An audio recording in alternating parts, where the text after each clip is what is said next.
जय जिनेंद्र। मैं रीनू सेन।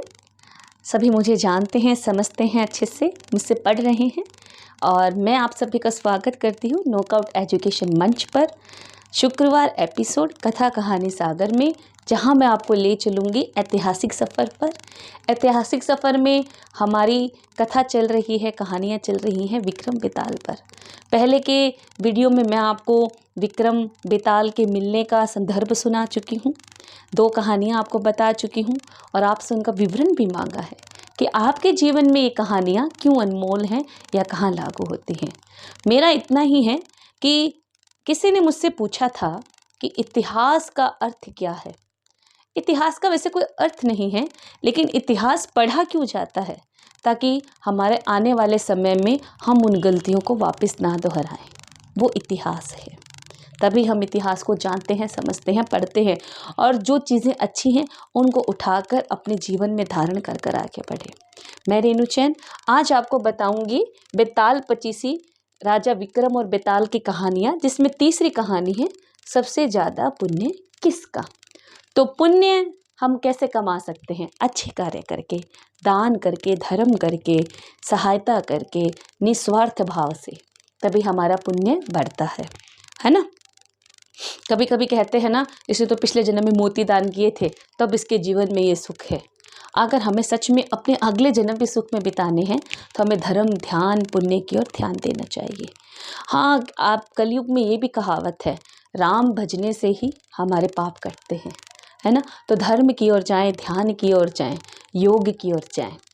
अब कहानी शुरू करते हैं। बहुत समय पहले की बात है।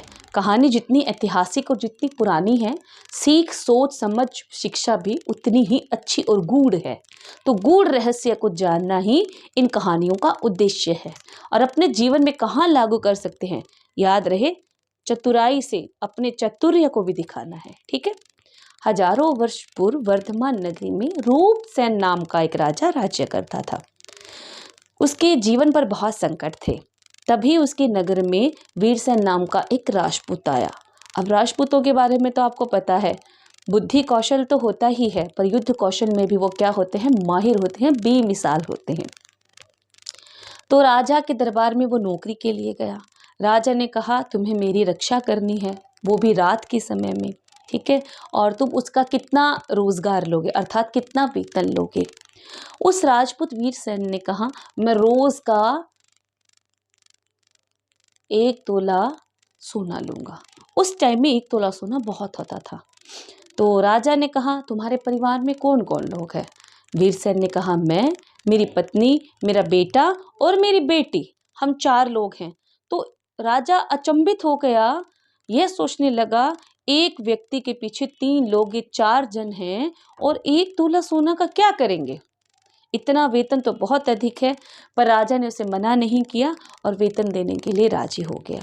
और उसने अपने कोषागार से बोला, मतलब जो भी उस समय उनका मुनीम होता था, उससे बोला कि इसे रोज का इतना वेतन दे दिया जाए। अब वो रोज राजा के रात को चाकरी करता, जब भी राजा उसे बुलाता वो उनके लिए हाजिर रहता, उनकी सेवा में रहता और रोज ये सोना लेकर क्या करता, आधा सोना जो था वो दान धर्म किया करता था, आधा सोना जो था वो क्या करता था, ब्राह्मणों, सन्यासियों, इनको दे देता था।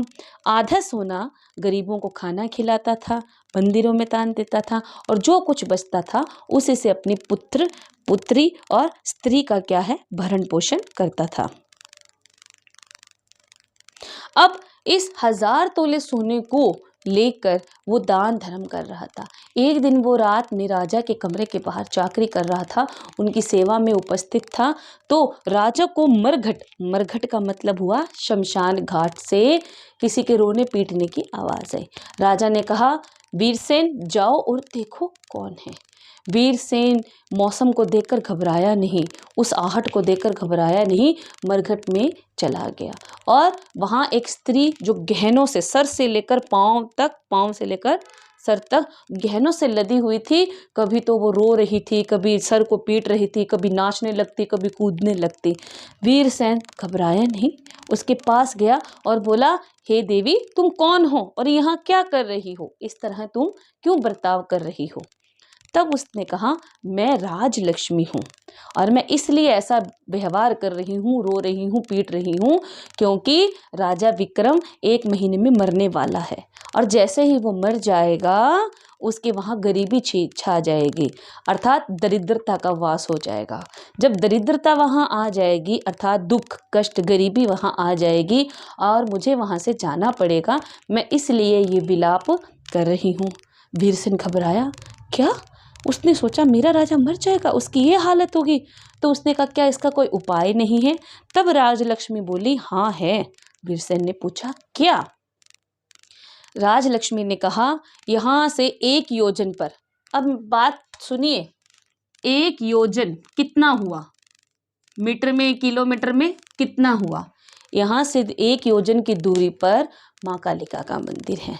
अगर तुम वहां अपने बेटे की बलि चढ़ा दो तो राजा विक्रम 100 वर्षों तक राज करेगा और उसकी राज में सारी जनता क्या है, सुख समृद्धि से परिपूर्ण रहेगी। अब वीरसेन सोचने लग गया कि क्या किया जाए। उसने कहा, ठीक है, मैं बताता हूँ। और वो अपने घर गया, अपनी स्त्री, पुत्र और पुत्री को सारी बात बताई।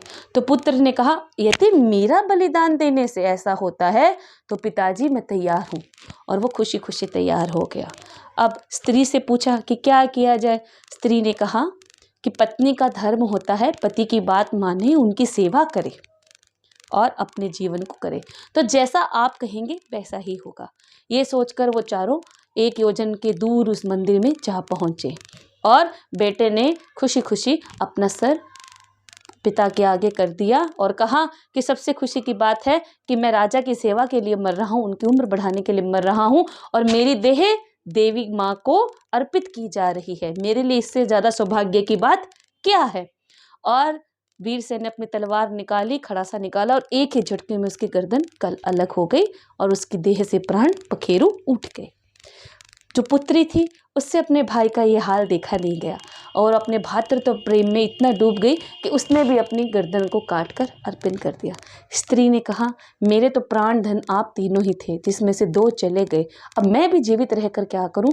और उसने भी अपने प्राण वहीं दे दिए, अपने देह को वहीं त्याग दिया, अर्थात अपनी गर्दन अलग कर दी। और वीरसेन ने कहा, मेरे जीवन में तो सब कुछ यही थे, मेरा पुण्य था, मेरा दान था, धर्म था, अब यही नहीं तो मैं क्यों जीऊं?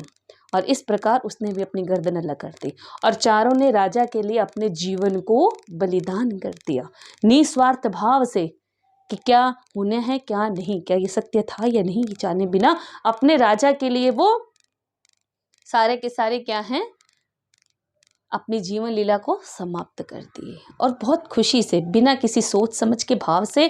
क्यों? क्योंकि वो सब उसके चाकर थे। अब राजा को जब पता लगा कि राजा वीरसेन के पूरे परिवार ने अपने आप को बलि में चढ़ा दिया है सिर्फ उसके जीवन को बचाने के लिए, तो राजा को बहुत दुख हुआ और वो उस मंदिर में आया और उनको, उनकी लाशों को देखकर, उनके शवों को देखकर उसके दिल में बहुत, मतलब उनके लिए इतना प्यार उमड़ आया और कहा कि मेरे कारण 4 निर्दोष लोगों की हत्या हो गई, मेरे कारण 4 निर्दोष लोगों ने अपनी जान दे दी, सिर्फ मेरे जीवन को बचाने और मेरे सर्वस्व की रक्षा करने के लिए। क्या ये सही था? और बिना सोचे समझे उसने, राजा ने तलवार उठाई और अपनी गर्दन को अलग करने का सोच लिया और जैसे ही उसने तलवार अपनी गर्दन की ओर बढ़ाई, देवी माँ स्वयं प्रकट हुई और उसके हाथ को पकड़ लिया और राजा विक्रम से कहा, नहीं, ऐसा नहीं कर सकते, मैं तुम्हारे इस त्याग से प्रसन्न हूँ पुत्र, तुम वर मांगो, तुम्हें क्या वर दूँ? तो उसने कहा कि आप इन चारों को जीवित कर दीजिए, जो अपने देश के लिए, अपने राजा के लिए कुछ भी सर्वस्व निछावर करने को तैयार है। देवी माँ ने कहा, हे राजा विक्रम, मैं तेरे धैर्य, शौर्य और तेरे पराक्रम से बहुत खुश हूँ, इसलिए तूने जो मेरे से मांगा है मैं तुझे अवश्य दूंगी। और उन पर अमृत की बूंदें छिड़क उन चारों को जीवित कर दिया। अब बेताल का ट्विस्ट आया। बेताल ने कहा, बताओ राजा, किसका पुण्य बहुत अधिक था? नहीं बोलोगे तो सर धड़ से अलग हो जाएगा, फट जाएगा, और बोलोगे तो मैं चला जाऊंगा। अब एक चीज तो तुम्हें करनी पड़ेगी। तो राजा ने कहा, सुनो बेताल, अगर तुम सुनना ही चाहते हो तो इसमें सबसे ज्यादा पुण्य राजा को मिला। बेताल ने कहा, क्यों? मरने वाले परिवार के किसी भी व्यक्ति को क्यों नहीं? तब उन्होंने कहा, एक चाकर का कर्तव्य होता है अपने राजा के लिए सर्वस्व न्यौछावर कर दे। एक पुत्र और पुत्री का कर्तव्य होता है कि माता पिता के लिए खुशी खुशी सब कुछ न्यौछावर कर दे। स्त्री ने अपना धर्म बता दिया कि पति के लिए ही सती होना हमें शोभा देता है, हमारा सौभाग्य है पति की सेवा में रहना। सबने जानते हुए अपने अपने कर्तव्य को निभाया, लेकिन एक राजा को यह पता है कि उसके बिना अगर गद्दी विहीन हो गई, उसके बिना गद्दी रह गई तो पीछे जनता को कौन देखेगा। इस किसी का भी विचार किए बगैर उनकी त्याग भावना को देखकर वह अपने प्राण न्यौछावर करने को तैयार हो गया बिना किसी स्वार्थ के। तो इसमें क्या हुआ, एक राजा का सबसे ज्यादा पुण्य हुआ। एक राजा ने अपने धर्म को भुलाकर इंसानियत को देखा, इसीलिए क्या है, राजा का पुण्य बहुत अधिक हुआ। तो आप लाइक कीजिए, शेयर कीजिए, कमेंट कीजिए और बताइए कि विक्रम बेताल की ये कहानी आपको कैसी लगी और इस कहानी से आपने क्या सीखा। विक्रम की दी गई शिक्षा तो है, इसके अलावा आपने क्या सीखा। इसमें जो चरित्र थे अर्थात जो कैरेक्टर थे, उन हर एक कैरेक्टर से आपको क्या प्रेरणा मिलती है। मेरे कमेंट बॉक्स में जाइए, वहां कमेंट कीजिए और बताइए। मेरे चैनल को सब्सक्राइब कीजिए। बेताल भी उड़ चला, मैं भी चलती हूँ। अगली वीडियो में मिलूंगी नई कहानी के साथ, तब तक जय हिंद।